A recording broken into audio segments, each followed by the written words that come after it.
എന്നോട് പലരും വന്ന് കമന്റിൽ ഇടുന്നുണ്ട്, ഈ ആരും കാണാത്ത ഇതുവരെ കേൾക്കാത്ത ആൾക്കാരെയൊക്കെ നിങ്ങൾ എന്തിനാണ് നിങ്ങളുടെ വീഡിയോയിലൂടെ കൊണ്ടുവന്നിട്ട് എല്ലാവരെയും അറിയിക്കുന്നത്. സത്യം പറഞ്ഞാൽ നിങ്ങളത് തെറ്റിദ്ധരിക്കുന്നു. ഇവർക്കൊക്കെ നല്ല വ്യൂവേഴ്സും ആൾക്കാരും ഒക്കെ ഉണ്ട്. ഒരുപാട് കുട്ടികളും ഇവരുടെയൊക്കെ വീഡിയോ ഒക്കെ കണ്ടിട്ട് എന്തോ ഹിന്ദു മതത്തിൽ മാത്രമേ ഇത്തരം ജാതീയതകൾക്കുള്ളൂ, എന്തൊരു കഷ്ടമല്ലേ, ഹിന്ദുക്കൾ മാത്രമാണ് ഈ എന്താ പറയുക ബാക്കിയുള്ളവരുടെ ദയവുണ്ട് ആണ് ഈ ഭാരതം സൃഷ്ടിക്കപ്പെട്ടത്, നിലനിന്നത്, ബ്രിട്ടീഷുകാർ വന്നില്ലായിരുന്നു എന്താകുമായിരുന്നു, നമ്മളുടെ ഗതി എന്താകുമായിരുന്നു, ഇങ്ങനെയൊക്കെ കുട്ടികൾ തെറ്റിദ്ധരിച്ച് ചിന്തിച്ചു പോകുന്നുണ്ട്. അതുകൊണ്ടാണ് ഇവർ ഓരോരുത്തരുടെയും വാക്കുകൾ ഞാൻ എടുത്തിട്ട് അവർ പറയുന്ന കാര്യങ്ങളിൽ സത്യമുണ്ട്, അവർ മറച്ചു വെക്കുന്നത് മാത്രമേ നമ്മൾ പറയുന്നുള്ളൂ. അവരെ കൊണ്ട് സംഘത്തിനെയോ സംഘപരിവാറിനെയോ അല്ലെങ്കിൽ BJP-യെയോ അതിലോട്ട് പോയ ഹിന്ദുത്വത്തെയോ ഇവരെ കൊണ്ട് ഞൊട്ടാൻ പോലും പറ്റത്തില്ല. രോമമുണ്ടല്ലോ, ഊതിയപ്പോ പോലും കാറ്റിളകി. യവന്മാരെ കൊണ്ട് അതും പറ്റത്തില്ല. കാര്യം ഇവർ ചില ഭാഗത്ത് ഇവരുടെ കൈയും കാലും വിറയ്ക്കും. ഇപ്പൊ ഇദ്ദേഹത്തിന്റെ പേര് ബിജു മോഹൻ എന്നാണ്. ഇദ്ദേഹം ഫേസ്ബുക്കിലൊക്കെ 3.5 ലക്ഷം ഫോളോവേഴ്സുള്ള വലിയ പുള്ളിയാ. അപ്പൊ പുള്ളിയുടെ ഒരു ചെറിയൊരു പോർഷൻ, 5 മിനിറ്റുള്ള പോർഷനാണ്. നമുക്ക് കഷ്ണങ്ങളായിട്ടൊന്ന് കേട്ടിട്ട് ഞാൻ പറഞ്ഞുതരാം എങ്ങനെയാണ് സംഘപരിവാറിനെ നേരിടേണ്ടതെന്ന്. നമുക്ക് ഈ ബിജു മോഹൻ എന്നെ പഠിപ്പിച്ചു കൊടുക്കാം. അതല്ലേ എളുപ്പം. വെറുതെ പുള്ളിയെ എതിർക്കുന്നതെന്ന് പുള്ളിക്കൊരു തോന്നൽ വേണ്ട, ഞാൻ പഠിപ്പിച്ചു കൊടുക്കാം എങ്ങനെയാണ്. അപ്പൊ പുള്ളിയുടെ ഇത് കേൾക്കാം. ഹിന്ദുക്കളുടെ ശത്രുക്കൾ ആരാണ്? ഹിന്ദുക്കളുടെ ഏറ്റവും വലിയ ശത്രുക്കൾ മുസ്ലിമുകളാണ് എന്നാണ് സംഘപരിവാർ എല്ലായ്പ്പോഴും നടത്തുന്ന പ്രചാരണം. സത്യത്തിൽ ഇന്ത്യയിൽ ഹിന്ദുമതം എന്നൊരു മതമുണ്ടോ എന്ന് നമുക്ക് വേണമെങ്കിൽ ചോദിക്കാം. പല ജാതികളിൽ ജീവിച്ചിരുന്ന മനുഷ്യരെ ഹിന്ദു എന്ന് പറയുന്ന ഒരു നാമത്തിന്റെ കീഴിൽ കൊണ്ടുവരുന്നത് ബ്രിട്ടീഷുകാരുടെ സർവേയുടെ ഫലമായിട്ടാണ് നമുക്കറിയാം. എന്നാൽ ഹിന്ദു എന്നൊരു മതം ഉണ്ടെന്ന് തന്നെ വിശ്വസിക്കുക. പല ജാതികളായി മനുഷ്യർ ജീവിച്ചിരുന്ന ഒരു മതം. ഈ മതത്തിന്റെ ഏറ്റവും വലിയ ശത്രു ആരായിരുന്നു എന്ന് ചോദിച്ചാൽ നമ്മൾ തിരിഞ്ഞു നോക്കുകയാണെങ്കിൽ എന്തുത്തരമായിരിക്കും നിങ്ങൾക്ക് കിട്ടുക? പുറത്തുനിന്ന് കടന്നു വന്ന മുസ്ലിം ആക്രമണകാരികളായിട്ടുള്ള രാജാക്കന്മാരാണ് ഹിന്ദുക്കളുടെ ഏറ്റവും വലിയ ശത്രുക്കൾ എന്ന് വാദിക്കുന്നവരാണ് സംഘ് പരിവാർ. സത്യത്തിൽ നമ്മളെല്ലാവരും പുറത്തുനിന്ന് വന്നവരാണ്. ഇന്ത്യക്കാർ എന്ന് പറയുന്നത് തന്നെ മൈഗ്രേഷന്റെ ഫലമായി ഉണ്ടാക്കിയ ഒരു ജനതയാണ്. ലോകത്തെല്ലാ ജനതയും കുടിയേറ്റത്തിന്റെ ഫലമായി ഉണ്ടായ ഒരു ജനതയാണ്. അപ്പോൾ ഇവിടുത്തുകാർ, പുറത്തുനിന്ന് വന്ന ആൾക്കാർ തുടങ്ങിയുള്ള വ്യാഖ്യാനങ്ങൾ എത്രത്തോളം ഹിസ്റ്റോറിക്കലി ശരിയാണെന്ന് നമുക്ക് പറയാൻ പറ്റില്ല. ഇതിനുള്ള മറുപടി ഞാൻ തരാമേ. ഇത് ഞാൻ കുറച്ച് ഈ വീഡിയോ ഒന്ന് തീരട്ടെ, അപ്പം ഞാൻ തരാം. എന്നാലും വിദേശത്ത് വന്ന മുസ്ലിം ആക്രമണകാരികൾ ഇന്ത്യയിൽ എത്തുകയും ഇവിടെയുള്ള ക്ഷേത്രങ്ങൾ നശിപ്പിക്കുകയും ആ ക്ഷേത്രങ്ങളുണ്ടായിരുന്ന സ്വത്ത് കൊള്ളയടിക്കുകയും പല ക്ഷേത്രങ്ങളും തകർത്ത് അവിടെ പള്ളികൾ പണിയുകയും ചെയ്തു എന്നതാണല്ലോ ഇവരുടെ ഏറ്റവും വലിയ വാദഗതി. അങ്ങനെയാണ് ബാബറി മസ്ജിദിലുണ്ടായിരുന്ന ഒരു ക്ഷേത്രത്തെ തകർത്തിട്ടാണ് അവിടെ ആ പള്ളി പണിതത് എന്നാണ് ഇവർ വ്യാഖ്യാനിക്കുന്നത്. ശരി, ഇതൊക്കെ ശരിയല്ല എന്നത് വേറെ കാര്യം, ശരിയാണെന്ന് ധരിക്കുക. അപ്പോഴും ഹിന്ദുക്കളുടെ ഏറ്റവും വലിയ ശത്രുക്കൾ മുസ്ലിങ്ങളായിരുന്നോ? ഹിന്ദുക്കൾ എന്ന് പറയുന്ന ഈ ഒരു വിഭാഗത്തിൽ മഹാഭൂരിപക്ഷവും അവർണ വിഭാഗത്തിൽപ്പെട്ട മനുഷ്യരാണല്ലോ. OBC-യും ദളിതരുമായ ആളുകൾ. അതിൽ മൊത്തം പോപ്പുലേഷനിൽ വളരെ കുറച്ച് ശതമാനം മാത്രമേ സവർണ ജനവിഭാഗങ്ങളുള്ളൂ. അപ്പോൾ ഈ മഹാഭൂരിപക്ഷം വരുന്ന OBC ദളിത് വിഭാഗത്തിൽപ്പെട്ട ഹിന്ദുക്കളുടെ ശത്രുക്കളായിരിക്കുമല്ലോ ഹിന്ദുക്കളുടെ ശത്രു എന്ന് നമുക്ക് വിളിക്കാൻ പറ്റുക. ആരാണ് ദളിതരെയും OBC പെട്ട ജനതയെയും പഠിക്കാൻ അനുവദിക്കാത്തത്? ആരാണ് അവരെ വീടുകളിലേക്ക് കയറ്റാതിരുന്നത്? ആരാണ് അവരെ ക്ഷേത്രങ്ങളിൽ കയറ്റാതിരുന്നത്? ആരാണ് അവരെ എല്ലുമുറയെ പണിയെടുപ്പിച്ച് വയറു നിറയെ ആഹാരം നൽകാതിരുന്നത്? ഒറ്റ ഉത്തരമേ ഉള്ളൂ, അത് ഇന്ത്യയിൽ നിലനിന്നിരുന്ന സവർണ ബ്രാഹ്മണ്യമായിരുന്നു, ജാതി വ്യവസ്ഥയായിരുന്നു, വർണ്ണാശ്രമ വ്യവസ്ഥയായിരുന്നു. ഇവിടെ വെച്ച് വേണേ നേരെ നമുക്ക് ബിജു മോഹൻ സാറിന് ഒരു തിരുത്തു കൊടുക്കാം. കാര്യം സംഘത്തിന്റെ ഇതുവരെയുള്ള അവരുടെ ലിറ്ററേച്ചറുകൾ വായിക്കുക, സംഘത്തിനെ ഇതുവരെ നിരീക്ഷിച്ചതിൽ നിന്നൊക്കെ എനിക്ക് മനസ്സിലാക്കിയത് ഹിന്ദുവിന്റെ പ്രധാന ശത്രു എന്ന് പറയുന്നത് സംഘത്തിന്റെ കാഴ്ചപ്പാടിൽ അത് ഹിന്ദുവാണ്. ഹിന്ദുവിന്റെ യഥാർത്ഥ ശത്രു എന്ന് മനസ്സിലാക്കുന്നവനാണ് യഥാർത്ഥ സംഘി. കറക്റ്റ് ആയിരിക്കും. കാര്യം എന്ന് പറഞ്ഞാൽ ഇന്നും നമ്മുടെ ഉള്ളിൽ ഈ ജാതീയത, എങ്ങനെയുള്ള ജാതീയത, സവർണൻ അവർണൻ മാത്രമല്ല, ഈ കണ്ടുകൂടായ്മ ഇങ്ങനെ വളരുകയാണല്ലോ. ഈ അവർണർ വളരുന്നത് ഇഷ്ടപ്പെടാത്തത് 1950 വരെയുള്ള കാര്യങ്ങൾക്ക് വേണേൽ ബിജു മോഹന്റെ കയ്യിൽ ഞാൻ വെച്ചുതരാം, നീ എടുത്തോ, അത് അത്രയും വർഷമുള്ളത്. പക്ഷെ 1950 ജനുവരി 26 ഇന്ത്യൻ ഭരണഘടന നിലവിൽ വന്നത് തൊട്ട് 2026 ഈ 76 വർഷക്കാലത്തോളം ഈ ഒരു വിഭാഗത്തിനെ രക്ഷപ്പെടുത്താതിരുത്തിയത് സവർണർ ആണ് എന്ന് നിങ്ങൾ പറയുന്നുണ്ടെങ്കിൽ ഈ രാജ്യം കണ്ട ഏറ്റവും വലിയ വൃത്തികെട്ട പ്രസ്ഥാനങ്ങൾ കമ്മ്യൂണിസ്റ്റ് പാർട്ടിയും കോൺഗ്രസ് പാർട്ടിയാണ്. അത് പറയാനുള്ള ധൈര്യം നിങ്ങൾക്കുണ്ടോ? അപ്പോൾ അത് ചോദ്യം ചെയ്യാൻ ബിജു മോഹൻ കഴിയുമോ? അപ്പോൾ അവിടെ സവർണർ ഈ 2 പാർട്ടികളെയും അടക്കി വെച്ചിരിക്കുകയാണെങ്കിൽ സംഖ്യകൾ എന്ത് ചെയ്യണം? സംഘപരിവാർ എന്ത് ചെയ്യണം? ഈ സംഘപരിവാർ ഇത്രയും കാലമായിട്ട് ഇന്ത്യയിൽ അധികാരത്തിൽ വന്നപ്പോൾ ലാസ്റ്റ് 10 വർഷമാണ് പവർഫുൾ ആയിട്ട് ഇരിക്കുന്നത്. ഈ 10 വർഷത്തിനിടയിൽ 10-12 വർഷത്തിനിടയിൽ ചെയ്യാൻ പറ്റുന്ന എല്ലാം ചെയ്യുന്നുണ്ട്. ഇപ്പോൾ നിങ്ങൾ ഈ പറയുന്ന സോ കോൾഡ് പിന്നോക്ക വിഭാഗക്കാർ, ഞങ്ങൾക്കൊക്കെ വോയിസ് ഉണ്ട് മനുഷ്യ, സംസാരിച്ച 4 പേര് കേൾക്കും. താനെങ്കിലും സംസാരിക്കുന്ന 4 പേര് കേൾക്കുന്നുണ്ടോ? പണ്ട് അതുമില്ല. BSP, SP, Congress, communist party എന്തെല്ലാം ഈ നാട് ഭരിച്ചിരുന്നു. ദളിതനെ പച്ചയ്ക്ക് കത്തിച്ച ചരിത്രമുണ്ട്. പച്ചയ്ക്ക് ഈ 75 വർഷം സ്വതന്ത്ര ഭാരതത്തിലെ കഥയാണ് ഞാൻ തന്നോട് പറഞ്ഞത്. സ്വതന്ത്ര ഭാരതത്തിലെ കഥ. അപ്പൊ ഇതൊന്നും നിങ്ങൾക്ക് മനസ്സിലാവുന്നില്ല മനുഷ്യ. അപ്പൊ ഇതിനിപ്പോ സംഘപരിവാർ എന്ത് ചെയ്യണം? 1950 വരെ ഉള്ളതൊക്കെ അവിടെ സവർണരെ അടിച്ചമർത്തിയിട്ടുണ്ട്. ഞാൻ പറയില്ല, വിവരക്കേട്, അവരുടെ വിവരക്കേട് തന്നെ. അതിൽ നിന്ന് നമുക്ക് ഒരുപാട് റിഫോംസ് തന്ന നമ്മുടെ നവോത്ഥാന നായകർക്ക് നമ്മൾ എപ്പോഴും സ്മരണയോട് കൂടി ഓർക്കണം. അവരോടൊക്കെ നന്ദിയുണ്ട്. പക്ഷെ ഇപ്പോൾ നമ്മുടെ നാട്ടിൽ നടക്കുന്ന അഭിനവ നവോത്ഥാന ഊച്ചാളികൾ തന്റെ ഫേസ്ബുക്ക് പേജിൽ താൻ ഇടുന്ന സകല എണ്ണവും ഈ ഒരു വെറുപ്പ്, ഈ ഒരു സ്പർദ്ധ ഉണ്ടാക്കിയെടുക്കുക എന്ന ടാർഗറ്റ് മാത്രമേ ഉള്ളൂ. കാര്യം എന്തറിയൂ? ഇവർക്ക് ദളിതനോടല്ല സ്നേഹം, അവരുടെ രാഷ്ട്രീയ പ്രസ്ഥാനത്തോടാണ് സ്നേഹം. ദളിതർ അല്ലെങ്കിൽ പിന്നോക്ക വിഭാഗക്കാരുടെ ഉന്നമനം എന്നതിനേക്കാൾ ഉപരി അവരുടെ ടാർഗറ്റ് അവരുടെ ശത്രു പാർട്ടി ആരാണ്. ഇപ്പൊ BJP ആണ് അവർക്ക് ഇഷ്ടമല്ലാതെ, അപ്പൊ അവരെ ഒതുക്കുക. കമ്മ്യൂണിസ്റ്റ് പാർട്ടിക്ക് അവരെ ഒതുക്കുക, കോൺഗ്രസ് പാർട്ടിക്ക് അവരെ ഒതുക്കുക, ഇവർ തമ്മിൽ ഒതുക്കുക. ഇതിനു വേണ്ടി ദളിതന്റെ പേരുകൾ വലിച്ചഴിക്കുക. ദളിതനോട് അങ്ങ് സ്നേഹമാണ്. തനിക്കറിയാൻ പാടില്ല കമ്മ്യൂണിസ്റ്റ് പാർട്ടിക്കും കോൺഗ്രസ് പാർട്ടിയും ദളിതനോട് സ്നേഹമാണോ? സ്നേഹമല്ലേ? അയ്യോ, ഒഴുകും, നക്കി തുടയ്ക്കും, തേന വായിന്ന് വരുന്ന ദളിതൻ പിന്നോക്കം. ഇപ്പൊ ഞാനൊക്കെ വിചാരിച്ചു, നമ്മളെയൊക്കെ ഇവരങ്ങ് നമ്മക്കൊരു ചേമ്പും തന്നില്ല എന്ന് താൻ തന്നെയാണ് പറയുന്നത്. ഇയാളുടെ വീഡിയോയിൽ തന്നെ ഇഷ്ടം പോലെ കാണാം ആൾക്കാർ, അയ്യോ ഒന്നും കിട്ടിയില്ലേ, ഇവിടെ ഒന്നും തന്നില്ല, ഇവിടെ ഒന്നും കിട്ടിയില്ല, ഇല്ലേ? ഞാനാണോ പറയുന്നത്? ഇയാൾ ഷെയർ ചെയ്ത വീഡിയോ തന്നെ കിടക്കുക. ഇതിന് പോട്ടെ. അപ്പോ ഇതൊക്കെ നമ്മൾ അംഗീകരിച്ചു തരും. നിങ്ങൾ എന്തിനാണ് ഇപ്പുറത്ത് വരാൻ നേരത്ത് ഇസ്ലാം മതത്തിലേക്ക് ആൾക്കാർ പോയത്? ഇവിടെ നിലനിന്നിരുന്ന ജാതി വ്യവസ്ഥയുടെ അടിസ്ഥാനത്തിലാണെങ്കിൽ, അങ്ങനെയാണെങ്കിൽ എല്ലാവരും പോകണം, 100% പോകണം. എല്ലാവരും കൂട്ടത്തോടെ എന്തുകൊണ്ട് പോയില്ല?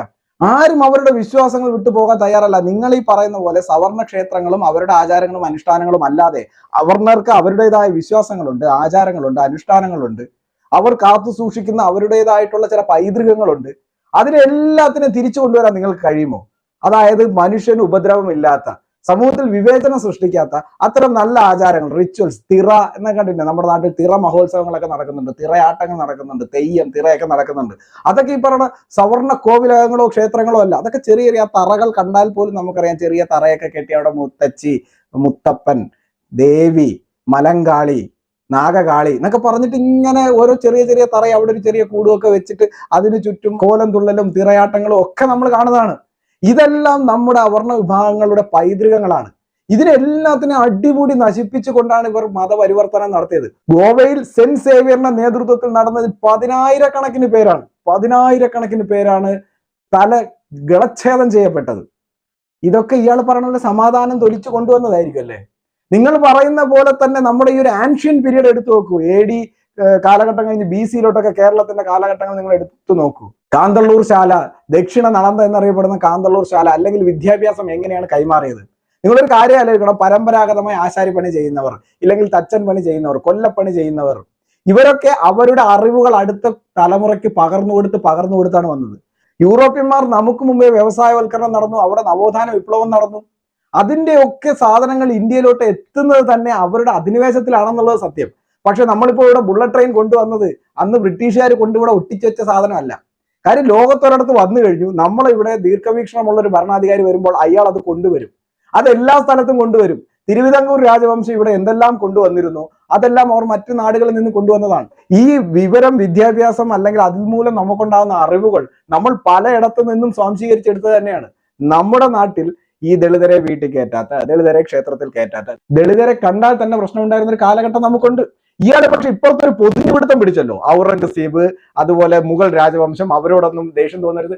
നമുക്കൂടെ മുസ്ലിങ്ങളോടൊന്നും യാതൊരു ശത്രുതയില്ല. അത് എന്റെ തോന്നലാണ്. ശത്രുത ആർക്കാണ്? ബഹുദൈവ വിശ്വാസികളെ കണ്ടടത്ത് വെച്ച് വെട്ടിക്കൊല്ലണം എന്ന് പറയുന്ന ആയത്ത് ഏതാണ്? അത് ഏത് മതത്തിലാണ് പറയുന്നത്? ബഹുദൈവ വിശ്വാസികൾ, വിഗ്രഹാരാധകർ, വേശ്യകൾ, ഇവരൊക്കെ ഒരുപോലെയാണ് എന്നതും ഇത്തരം വെറുപ്പുകൾ സമൂഹത്തിൽ ഉണ്ടാക്കിയിരുന്നത് വേറൊരു മതമാണ്. ക്രിസ്ത്യാനിറ്റിയിൽ ഒരിക്കൽ ഭിത്തിയിൽ എഴുതിയിട്ട് സംഘപരിവാർ ഇടപെട്ടിട്ട് ആ ബഹുദൈവ വിശ്വാസികൾ, വിഗ്രഹാരാധകർ എന്നത് പെയിന്റ് അടിച്ച് മായ്പിക്കുകയൊക്കെ ചെയ്തു. അന്നൊക്കെ തന്റെയൊക്കെ വായിൽ കൊഴുക്കട്ടായിരുന്നു. കൊഴുക്കട്ട തുറന്നില്ല, അണ്ണാക്ക് തുറന്നില്ല ഇയാളൊന്നും. വെറുപ്പല്ലേ അവർ എഴുതി വെച്ചത്. ഇന്ത്യയെ പോലെ ബഹുസ്വരത നിലനിൽക്കുന്ന ഒരു നാട്ടിൽ, വിഗ്രഹാരാധകരുള്ള നാട്ടിൽ, ബഹുദൈവ വിശ്വാസികൾ ഉള്ള നാട്ടിൽ എങ്ങനെയാണോ നിങ്ങൾ ഇങ്ങനെയാണ് എഴുതി വെച്ചിട്ട് നിങ്ങൾ മിണ്ടാത്തത്? നിങ്ങൾ മിണ്ടിയാൽ മതി. നിങ്ങളായിരുന്നു അപ്പൊ അവരോട് പറയേണ്ടത്. അല്ല പുരോഹിതരെ അല്ലെങ്കിൽ ക്രിസ്ത്യാനികളെ ഇങ്ങനെ എഴുതാൻ പാടില്ല, ഇവിടെ വിഗ്രഹാരാധകരില്ലേ, ബഹുദൈവ വിശ്വാസികളില്ലേ, നിങ്ങൾ ക്രിസ്ത്യാനികൾ തന്നെ ആരാധിക്കാത്ത വിഗ്രഹം ഏതാ ഉള്ളത്? നിങ്ങൾ തന്നെ ഒരു വിഗ്രഹാരാധകരല്ലേ? അപ്പൊ അങ്ങനെ വേശ്യകളോടൊപ്പം ഒക്കെ താരതമ്യം ചെയ്ത് എഴുതുമ്പോൾ അതൊക്കെ മോശമല്ലേ എന്നും താൻ പറഞ്ഞാൽ മതിയായിരുന്നു. സംഘപരിവാറിനെ കൊണ്ട് എന്തിനു പറയിക്കണം? നിങ്ങളിപ്പോൾ ഉണ്ടാക്കുന്ന ഒരു നെറേറ്റീവ് എന്താ അറിയോ? സംഘം വരുന്നത് അല്ലെങ്കിൽ BJP സംഘപരിവാറൊക്കെ പഴയ കാലഘട്ടത്തിലോട്ട് നിങ്ങളെ കൊണ്ടുപോകും. എന്റെ പൊന്നളിയ, നീ 2026 എത്തിയോ? അല്ലെ, ഞങ്ങൾക്ക് സംശയമുണ്ട്. ഇപ്പോഴും നമ്മളെ നവോത്ഥാനിക്കാൻ വന്നിരിക്കുന്ന നിങ്ങൾ ഉൾപ്പെടുന്ന സകല എണ്ണം 2026 പോയിട്ട് 2000 പോലും കഴിഞ്ഞിട്ടില്ല. നിങ്ങളുടെ പറച്ചിലും പ്രവൃത്തി ഇപ്പോഴും വെറുപ്പാണ് സമൂഹത്തിൽ സൃഷ്ടിക്കുന്നത്.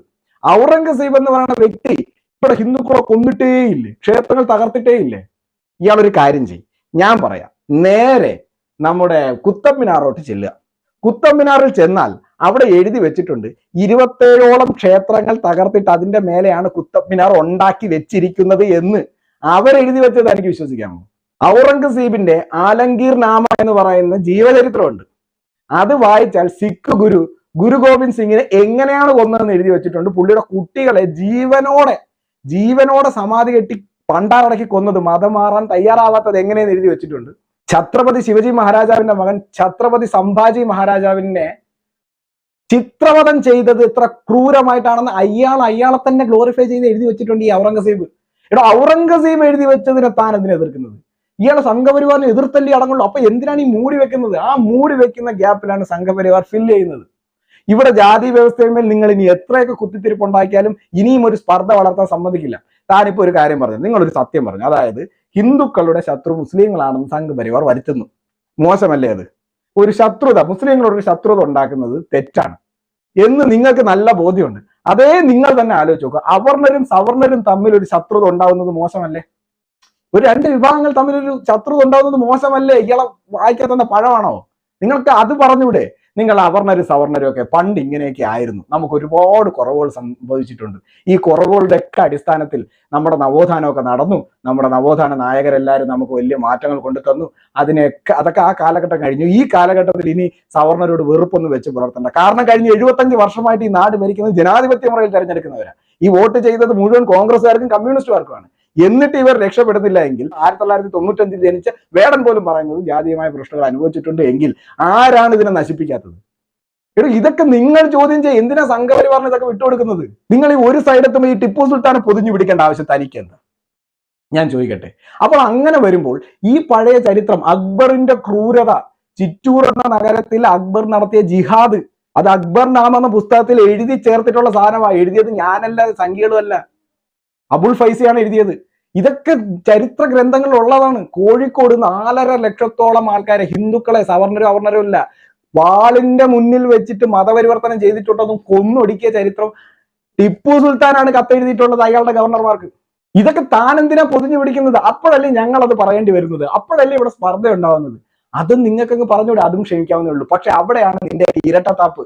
നീ നിന്റെ വീഡിയോയിൽ നിങ്ങൾ ഇട്ടിരിക്കുന്ന സകല ഷെയർ ചെയ്തിട്ടുള്ള ആൾക്കാരും ഞൊട്ടത്തേ ഉള്ളൂ സംഘപരിവാറിന്. ഇങ്ങനെയാണോ നിങ്ങൾ സംഘപരിവാറിനെ എതിർക്കുന്നത്?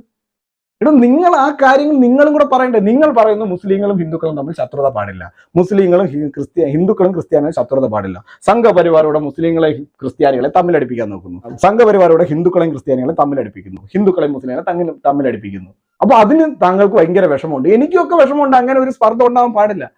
പകരം അതുണ്ടാകാൻ പാടില്ല എന്ന് പറയുന്ന നിങ്ങൾ ഈ കാലഘട്ടത്തിലും സവർണൻ അവർണൻ എവിടെ? 75 വർഷമായി സ്വാതന്ത്ര്യം കിട്ടിയ ഈ കാലഘട്ടത്തിൽ ഭരിച്ചവരെ കുറ്റം പറയത്തത്. തനിക്ക് ഞാനൊരു കാര്യം പറഞ്ഞുതരാം. ഈ ഇന്ത്യ മഹാരാജ്യത്ത് ഏതെങ്കിലും ഒരു സംസ്ഥാനത്തിൽ, ഏതെങ്കിലും ഒരു നിയോജക മണ്ഡലത്തിൽ ഒരു മുസ്ലിമിന് ഏതെങ്കിലും ഒരു പാർട്ടി വിഭാഗത്തിൽപ്പെട്ട ആളുടെ ഭാഗത്ത് നിന്ന് എന്തെങ്കിലും ഒരു പാകപ്പിഴ വരികയോ അല്ലെങ്കിൽ ഒരു അവഗണന വരികയോ അല്ലെങ്കിൽ അവരുടെ മതവിശ്വാസത്തിന് മേൽ എന്തെങ്കിലും ഒന്ന് സംഭവിച്ചാൽ ആ പാർട്ടി വിഭാഗത്തിന്റെ ആൾ ഇന്ത്യയിൽ എവിടെ ആ വിഭാഗത്തിൽ, ഉദാഹരണം കോൺഗ്രസ് ആണെങ്കിൽ കോൺഗ്രസ്, കമ്മ്യൂണിസ്റ്റ് ആണെങ്കിൽ കമ്മ്യൂണിസ്റ്റ്, ഇന്ത്യയിലെ നാനാ ഭാഗത്തും ആ പാർട്ടിക്കാർക്ക് വിറയിൽ വരും, തുള്ളാട്ടം വരും, അവർ വിറയ്ക്കും. എന്നിട്ട് മുസ്ലിങ്ങൾ അവരുടെ നേരെ പ്രക്ഷോഭം നടത്തും. അവർ രാഷ്ട്രീയത്തെ കൃത്യമായി നോക്കിയാ പറയുന്നത്. നിങ്ങൾ കമ്മ്യൂണിസ്റ്റുകാർ ഇങ്ങനെ ചെയ്തില്ലേ, നിങ്ങൾ കോൺഗ്രസ്സുകാർ ഇങ്ങനെ ചെയ്തില്ലേ എന്ന് പറഞ്ഞ് തന്നെയാണ് അവർ വരുന്നത്. കൃത്യമായിട്ട് ആ പൊളിറ്റിക്കൽ, ആ ഗവൺമെന്റിനെ അവർ ചോദ്യം ചെയ്യും. നേരെ മറിച്ച് ഈ രാജ്യത്ത് ദളിതൻ എന്തെങ്കിലും ഒരു ദോഷമുണ്ടായാൽ, ദളിതന്റെ മേൽ ആക്രമണം നടന്നാൽ, ദളിതൻ അടിച്ചമർത്തപ്പെട്ടാൽ നിങ്ങൾ അവിടെ പ്രതിക്കൂട്ടിൽ നിർത്തുക സവർണർ എന്ന് പറയുന്ന വിഭാഗത്തെയാണ്, അല്ലാതെ നിങ്ങൾ സർക്കാരിനെ ചോദ്യം ചെയ്യുന്നില്ല അവിടെ. അപ്പോൾ BJPയുടെ സർക്കാരാണെങ്കിലും നിങ്ങൾ ചോദ്യം ചെയ്യുള്ളൂ, കോൺഗ്രസിന്റെയോ കമ്മ്യൂണിസ്റ്റ് പാർട്ടിയുടെ സർക്കാരാണെങ്കിൽ നിങ്ങൾ മിണ്ടത്തില്ല. ഈ ഇരട്ടത്താപ്പ്, ഈ ഡബിൾ ഡാഡി സിൻഡ്രോം കൊണ്ടു കിടക്കണം. നിങ്ങൾ എങ്ങനെയാണ് 100 വർഷം ഹിന്ദുത്വത്തിൽ, ഹിന്ദുത്വ ദേശീയതയിൽ മാത്രം ഒറ്റ ബാക്ക് ബോണിൽ നിൽക്കുന്ന ഒരു സംഘടനയെ നിങ്ങൾ എങ്ങനെ നേരിടും? ഈ ഇരട്ടത്താപ്പ് കൊണ്ട്. രാജ്യത്ത് ഇൻക്വിസിഷനേ നടന്നിട്ടില്ല, ഈ രാജ്യത്ത് ഇസ്ലാം മതപരിവർത്തനം വാളിന്റെ മുന്നിൽ നടന്നിട്ടില്ല. നിങ്ങൾ പറഞ്ഞ പോലെ തന്നെ ഒരു സാമൂഹിക നീതി ഒരു സാമൂഹ്യ സമത്വം കിട്ടാൻ വേണ്ടിയിട്ട് മതം മാറിയിട്ടുള്ള ആളുണ്ട്. അത് ഇന്ത്യയിൽ 5% പോലും ഇല്ല.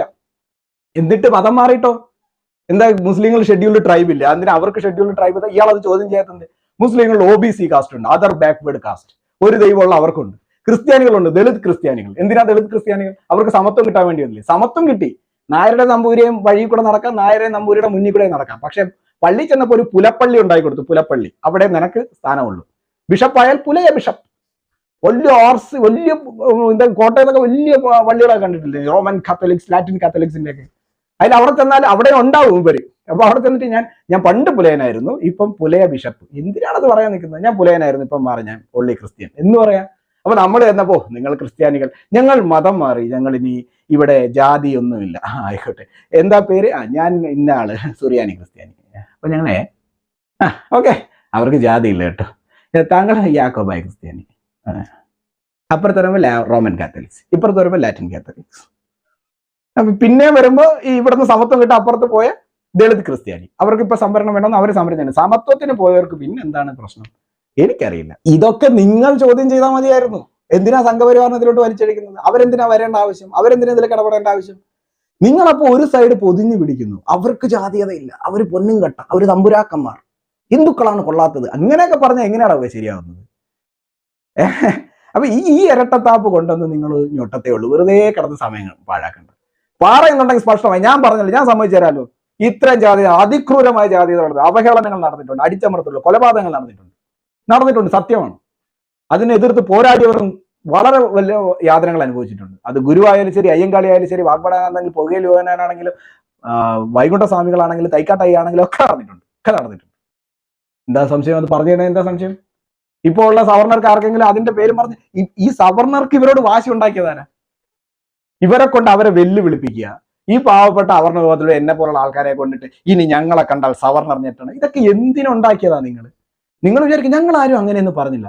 പക്ഷെ നിങ്ങളുടെ പറച്ചിലിൽ നിന്ന് ആ വിഭാഗീയത ഉണ്ടാവുകയാണ്. പണ്ട് ഇങ്ങനെ അടിച്ചമർത്തിയിരുന്നു, പണ്ട് ഇങ്ങനെ നക്കിയിരുന്നു, ചവിട്ടിയിരുന്നു, മെതിച്ചിരുന്നു, നെക്കിയിരുന്നു, പിതുക്കിയിരുന്നു എന്നൊക്കെ പറയുമ്പോൾ, അങ്ങനെ പറയുമ്പോൾ ഇപ്പുറത്ത് മറ്റൊരു നെക്കിയില്ലേ, കൊന്നില്ലേ, വെട്ടിയില്ലേ? മുസ്ലിങ്ങൾ കൂടെ വെട്ടിയില്ലേ? എത്താനായിട്ട് ഭരണഘട്ടത്തിൽ എന്തെല്ലാം നടന്നു? സ്ത്രീകളെ ബലാത്സംഗം ചെയ്തില്ലേ? കൂട്ടബലാത്സംഗം ചെയ്തിരുന്നില്ലേ? 1921 കേരളത്തിൽ സംഭവിച്ചു. ഇതൊക്കെ നമ്മൾ പറയേണ്ടി വരില്ലേ? അപ്പൊ അവിടെ നിങ്ങൾക്ക് സൗഹൃദം വേണം. ഇപ്പുറത്ത് നിങ്ങൾക്ക് മറ്റേ ഉണ്ടാക്കിയ പരിപാടി, ആ പരിപാടി ഞാൻ എടുക്കത്തില്ല. ഉള്ള കാര്യം പറയണം, ആ പരിപാടി ഞാൻ എടുക്കത്തേ ഇല്ല. ആ പരിപാടി ഈ സംഘത്തിന്റെ ലിസ്റ്റിലേ ഇല്ലാത്ത പരിപാടിയാണ്. നിങ്ങളെ കൊണ്ട് ഒരു പിണ്ണാക്കും ചെയ്യാൻ കഴിയില്ല. സംഗതി ഇയാൾ നേരത്തെ പറഞ്ഞ പോലെ മറ്റേ ക്ഷേത്രങ്ങൾ തകർത്താണ് പോലും. ക്ഷേത്രങ്ങൾ ഗ്യാൻ വാപ്പിയൊക്കെ കണ്ടാലും പറയും ക്ഷേത്രങ്ങൾ പൊന്നിൻകട്ട പോലെ സൂക്ഷിച്ചിരുന്ന ഒരു മതവിഭാഗമാണ്. ക്ഷേത്രങ്ങൾക്ക് പൈസ കൊടുക്കുന്നത് വ്യഭിചാരശാലകൾക്ക് കൊടുക്കുന്നതിന് തുല്യമാണ്. ഹിന്ദുക്കളെ ഡിപ്ലോമാറ്റിക് ആയിട്ട് ഒഴിവാക്കണം. ഈ എന്തൊക്കെ പറഞ്ഞപ്പോഴും എന്റെയൊക്കെ വായിൽ പഴം. എന്നിട്ട് പറയുന്നത് സംഘപരിവാർ പറയാണ് ഏറ്റവും വലിയ ശത്രുക്കൾ മുസ്ലിങ്ങളെന്ന്. ഹിന്ദുക്കളുടെ ശത്രുക്കളല്ല അവർ. അവരുടെ പുസ്തകത്തിൽ എഴുതിയിരിക്കുന്നതാണ് ബഹുദൈവ വിശ്വാസികളെ, വിഗ്രഹാരാധകരെ തല്ലി കൊല്ലണം എന്നുള്ളത്. ക്രിസ്ത്യാനികൾക്കും അവരുടെ നിയമത്തിൽ ഉള്ളതാണ് വിഗ്രഹാരാധകർ പാടില്ല എന്നുള്ളത്.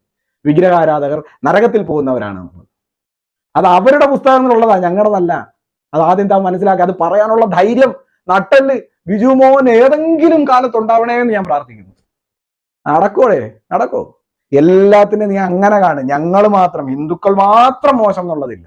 യൂറോപ്യന്മാരും ചെറ്റകളായിരുന്നു. ജാതി വ്യവസ്ഥയുടെയും അടിമ കച്ചവടത്തിന്റെ അങ്ങേയറ്റത്തെ നാറികളായിരുന്നു. പറയാൻ ധൈര്യം ഉണ്ടോ എനിക്ക്?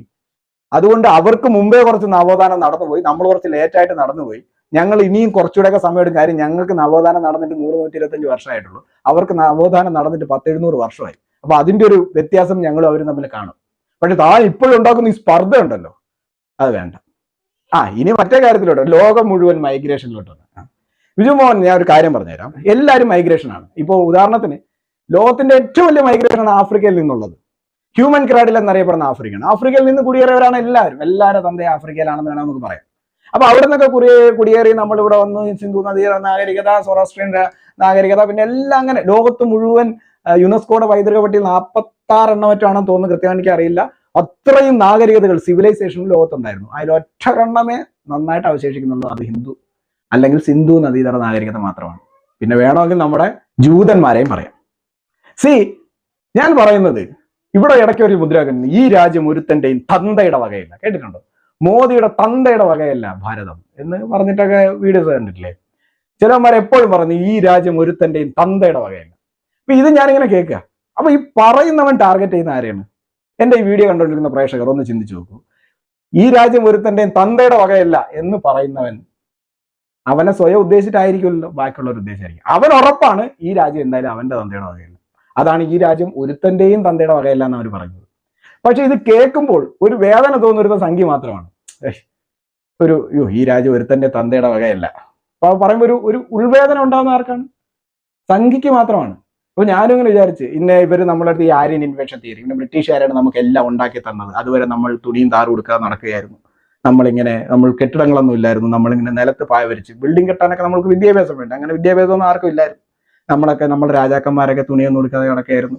നമ്മുടെ ജനങ്ങൾ മുഴുവൻ തുണിയില്ലാതെ നടക്കുകയായിരുന്നു. ആ മാറുമറക്കൽ മാത്രം ഒഴിച്ചു കഴിഞ്ഞാൽ ബാക്കിയുള്ളവർ ഉള്ള തുണി വരിച്ചു കൊടുക്കാറുണ്ട്. ബ്ലൗസും ജമ്പറൊന്നും ഇല്ലായിരുന്നു. അന്ന് നമ്മൾ ഈ മുലക്കച്ച കെട്ടുന്ന പരിപാടി ഉണ്ടായിരുന്നുള്ളൂ. ചാന്നാർ സ്ത്രീകൾക്ക് അത് നേടിക്കൊടുത്തവർക്ക് ഒരു ബിഗ് സല്യൂട്ട്. അതിനുവേണ്ടി പ്രയത്നിച്ചവർ, അതിന് ഈ ക്രിസ്ത്യൻ മിഷണറികളാരെ ആരായാലും ഇതൊക്കെ നവോധനമൊക്കെ നമ്മൾ അംഗീകരിച്ചേ പറ്റൂ. അപ്പൊ ഇങ്ങനെയൊക്കെ ഇവന്മാർ പറയുകയും ചെയ്യും. എന്നിട്ട് ഇതൊരുത്തന്റെയും തന്തയുടെ വകയല്ല, സംഖ്യകൾക്ക് വേദന എടുക്കും. ഇപ്പോഴാണ് എനിക്ക് കാര്യം മനസ്സിലായത്. ഇത് സംഖ്യകളെ നോക്കി പറയാൻ കാര്യം, സംഖ്യകൾക്ക് ഒരു ധാരണയുണ്ട് ഇത് സംഖ്യകളുടെ തന്തയുടെ വകയാണ്. എന്നാൽ നെഞ്ചി കൈവച്ച് പറയടാ മക്കളെ, ഇത് ഞങ്ങളുടെ തന്തയുടെ നാടാണ്, ഈ രാജ്യം ഞങ്ങളുടെ തന്തയുടെ വകയാണ്. കാരണം എന്താ അറിയോ? ഇത്രയും കാലം സംഖ്യകളുടെ മുഖത്ത് നോക്കി ഈ രാജ്യം ഒരുത്തന്റെയും തന്തയുടെ വകയല്ല എന്ന് പറഞ്ഞ സകല നാറികൾക്കും അവന്റെയൊക്കെ തന്ത വേറെ രാജ്യത്താണ്. നിങ്ങൾ ശ്രദ്ധിച്ചിട്ടുണ്ടോ? യുവമാരുടെ തന്ത കുറെ കാലം GCC കൺട്രീസിലും സൗദി അറേബ്യയിലായിരുന്നു. Saudi Arabia, Oman, Qatar, Dubai, Sharjah, UAE എന്നൊക്കെ പറഞ്ഞു കഴിഞ്ഞാൽ വായിന്ന് തേനൊഴുകും. അപ്പൊ ഇവന്റെയൊക്കെ തന്ത എവിടെയാണ്? GCC കൺട്രീസിൽ ഇവന്റെയൊക്കെ വാപ്പ. ഇപ്പൊ ഒരാഴ്ചയായിട്ട് ഇവന്റെയൊക്കെ തന്ത ഇറാനിലെത്തി. ഇപ്പൊ തന്ത ഇറാനിലാണ്. വേറെ കുറെ അവന്മാരെ തന്ത കിടക്കുന്നത് റഷ്യയില്, ചൈനയില്, പിന്നെ കുറെ ആര്യൻ ഇൻവെൻഷൻ തിയറി, നവോത്ഥാന നായകർ എന്ന് പറഞ്ഞ് ഇപ്പൊ കിടക്കണ കുറെ കൊച്ചാലേ ഉള്ളൂ. ഇവന്റെയൊക്കെ തന്ത ഉണ്ടായത് യൂറോപ്പ്, ഇംഗ്ലണ്ടിലൊക്കെയാണ്. ഇവന്മാർക്ക് എല്ലാവർക്കും ഉറപ്പാണ് ഇവരുടെ തന്ത സ്വന്തം വീട്ടിലുള്ള ആളല്ല. പക്ഷെ സംഖ്യകൾക്ക് ഒരു ഉറപ്പുണ്ട്, ഈ വീട്ടിലുള്ള ആള് ഞങ്ങളുടെ തന്ത തന്നെയാണ് എന്നുള്ളത്. ഈ രാജ്യം ഞങ്ങളുടെ തന്തയുടെ തന്നെയാണെന്നൊരു ഉറപ്പുണ്ട്. അതാണ് അവന്മാരെല്ലാം നമ്മളെ മുഖത്ത് നോക്കിയിട്ട് ഇത് ഒരുത്തന്റെ തന്തയുടെ രാജ്യമല്ല, ഇത് ഒരുത്തന്റെ തന്തയുടെ രാജ്യമല്ലെന്ന് പറയാൻ കാര്യം അതാ. നമ്മളടുത്ത് പറഞ്ഞ് വിശ്വസിപ്പിക്കുകയാണ്, എടാ നിന്റെയും തന്തയുടെ രാജ്യമല്ല എന്ന് പറഞ്ഞ് വിശ്വസിക്കുക. അവൻ ഉറപ്പാണ് അവന്റെ തന്തയുടെ അല്ല. നമുക്കൊരു ഉറപ്പുണ്ട് നമ്മുടെ തന്തയുടേതാണ്, അതല്ല എന്നാണ് അവൻ നമുക്ക് പറഞ്ഞു തരുന്നത്. ഈ രാജ്യം ഒരുത്തന്റെയും തന്തയുടെ വകയല്ല എന്നൊരുത്തൻ പറയുമ്പോൾ വേദന തോന്നുന്നുണ്ട് എങ്കിൽ അഭിമാനിച്ചോ, ഇത് നമ്മുടെ തന്തയുടെ വകയാണ്. കാര്യം ആ പറഞ്ഞവന്റെ തന്ത ഒന്നെങ്കിൽ റഷ്യ, ഇല്ലെങ്കിൽ ചൈന, അല്ലെങ്കിൽ GCC കൺട്രീസ്, അല്ലെങ്കിൽ ഇറാൻ, അതും അല്ലെങ്കിൽ ഇംഗ്ലണ്ട്, യൂറോപ്പ്, അവിടെയൊക്കെ ആയിരിക്കും. അതാണ് നീ നേരത്തെ പറഞ്ഞ മൈഗ്രേഷൻ ഉണ്ടല്ലോ, എല്ലാവരും കൂടെ വന്നു കയറി എന്ന് നീ പറഞ്ഞില്ലേ. ഈ വന്നു കയറിയവന്മാർക്ക് എല്ലാവരും വന്നു കയറിയവരാണെങ്കിൽ യുവന്മാരുടെയൊക്കെ തന്ത എങ്ങനെയാണ് ഇറാനിലും GCC കൺട്രീസിലും ഇംഗ്ലണ്ടിലും റഷ്യയിലും ചൈനയിലൊക്കെ ആയി പോയത്? നമുക്കാർക്കും ആ തോന്നലില്ലല്ലോ നമ്മുടെ തന്തയാണ് ഖൊമേനി എന്ന്. ഖൊമേനി എത്തപ്പോൾ ഇവിടെ കിടന്ന് കുറെ എണ്ണം കരഞ്ഞല്ലോ. അവന്റെയൊക്കെ തന്ത അതായത് കൊണ്ടാണ്. അതുകൊണ്ടാണ് അവൻ പറയണത് ഈ രാജ്യം സംഖ്യകളുടെ വാപ്പയുടെ വകയല്ല എന്ന് പറയുന്ന കാര്യം. അത് അവന്റെ വാപ്പ കിടക്കണത് ഇറാനില്ല. ഇപ്പൊ ബിജു മോഹന് കാര്യം ഏതാണ്ടൊക്കെ മനസ്സിലായല്ലോ. മനസ്സിലായില്ലേ? ഞങ്ങൾ അഭിമാനത്തോടെ പറയുന്നു, പറയടാ എന്റെ വീഡിയോ കണ്ടുകൊണ്ടിരിക്കുന്ന എല്ലാം പറ, ഈ രാജ്യം ഞങ്ങളുടെ തന്തയുടെ വകയാണ്. മനസ്സിലായില്ലേ? അതുകൊണ്ട് നിങ്ങൾ വിളിക്കുമ്പോൾ ഞങ്ങൾക്ക് തന്തയുള്ളവന്മാർക്ക് ഒരു വേദന ഉണ്ടോ? ഞങ്ങളുടെ വീട്ടിലുള്ള തന്ത തന്നെയാണ് ഞങ്ങളുടേത്. ഞങ്ങളുടെ തന്ത ഇറാനിലും GCC കൺട്രീസിലോ UAE-ലും സൗദിയിലും റഷ്യയിലും ചൈനയിലും ഉത്തര കൊറിയയിലൊന്നും ഇല്ല. മനസ്സിലായില്ലേ? ആ ഉറപ്പ് ഞങ്ങൾക്കുണ്ട്. അപ്പോ ഏതാണ്ടൊക്കെ കാര്യങ്ങൾ മനസ്സിലായ സ്ഥിതിക്ക് ജയ് ഹിന്ദ്.